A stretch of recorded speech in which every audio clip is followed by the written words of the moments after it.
I myself study literature about pilgrims walking and hiking, especially stories set on hiking trails and about people that are going for very long pilgrimages or adventurous journeys. Often these wanderers feel lost and they are searching for the meaning of life, solution to problems or to personal crises. So storytelling has been one of the most important tools for self-reflection throughout history, at least in the European tradition. We tell stories and write literature in part to understand our place in the world and where we are going. Therefore, it is interesting and important to try to understand more about what today's walking literature tells us about the predicament of our own time. Many scholars and activists argue that we are living in a time of crisis of stories, and that means that we are virtually telling the wrong stories, and the stories that we tell, they have destructive outcomes. Amitav Ghosh, the American Asian writer, argues that we are living in a time of the great derangement.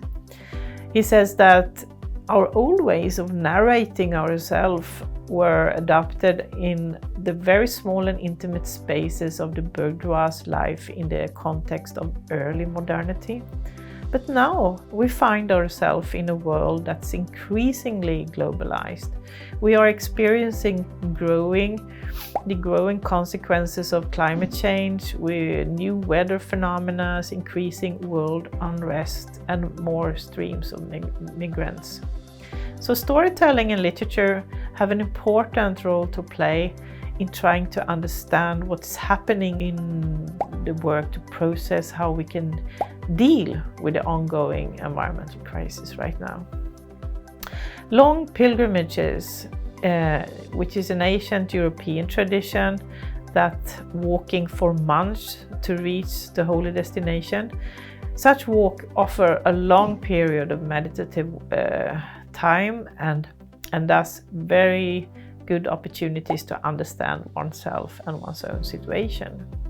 The slow walking movement, so different from the speed of modernity, is a great opportunity to teach the self about a simpler connection to the world. The storytelling crisis that many researchers talk about also mean that now we have an opportunity, as we have in every crisis, to make a radical change. We have now the opportunity to start seeing things in a new way, and both walking and storytelling are interrelated because they are both ways to create new understanding that can lead to transformation.